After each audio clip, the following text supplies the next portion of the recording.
মিথিলা একটি অটোতে ওঠার পর দেখল তার ঠিক পাশের সিটেই একজন স্যুট বুট পরা বেশ বড়লোক গোছের মানুষ বসে আছে। তাকে দেখে মিথিলা ভাবল এই লোকটাকে আজকে একটু মজা দেখিয়ে তার কাছ থেকে কিছু টাকা আদায় করতে হবে। মিথিলা হঠাৎ অটোওয়ালাকে ধমক দিয়ে বলল, এই যে অটোওয়ালা, তোমার অটো তুমি এক্ষুনি থামাও। অটোওয়ালা অটোটা থামিয়ে জিজ্ঞেস করলো, কি হলো ম্যাডাম, হঠাৎ গাড়ি থামাতে বললেন যে, কিছু দরকার আছে?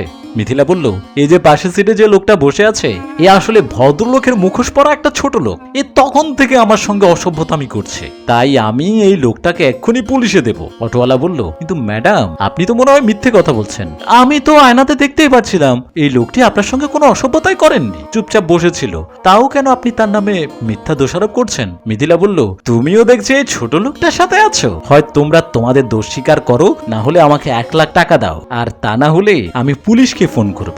ভদ্রলোক বললেন, ওহো আচ্ছা, এতক্ষণে বুঝলাম আপনি আমাকে মিথ্যে দোষারোপ করে টাকা আদায় করতে চাচ্ছেন, আমি 1 টাকাও আপনাকে দেব না। অটোওয়ালা বলল, আপনি কিন্তু স্যারের নামে মিথ্যে কথা বলছেন, স্যার কিন্তু এরকম না।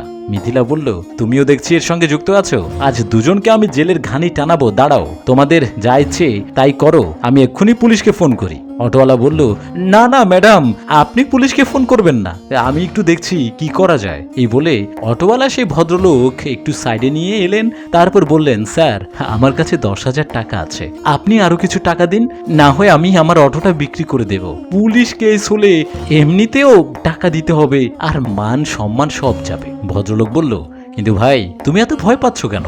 দেখি না আমি মেয়েটা শেষ পর্যন্ত কি করে, আমরা তো কোনো দোষ করিনি তাই না, শুধু শুধু এতগুলো টাকা আমরা কেনই বা দিতে যাবো, চলো তুমি ভয় পেও না, চুপচাপ দাঁড়িয়ে থাকবে ওখানে। মেয়েটা বলল, ভালোই ভালোই আমাকে টাকা দাও, না হলে আমি এক্ষুনি পুলিশকে ফোন করে তোমাদের দুজনকে জেলের ভাত খাওয়াবো।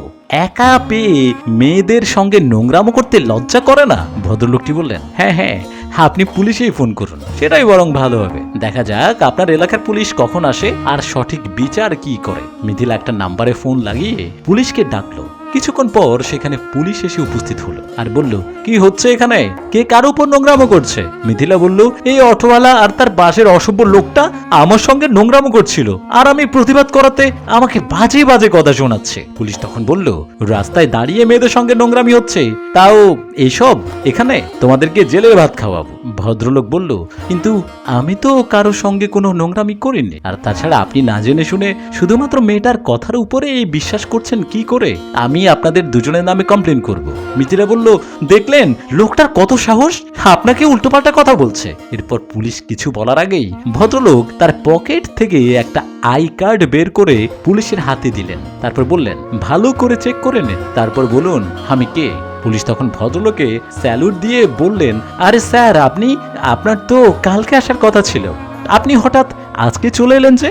আর সরি স্যার, আমার আপনাকে চিনতে ভুলে গেছে, আমাকে মাফ করে দিন।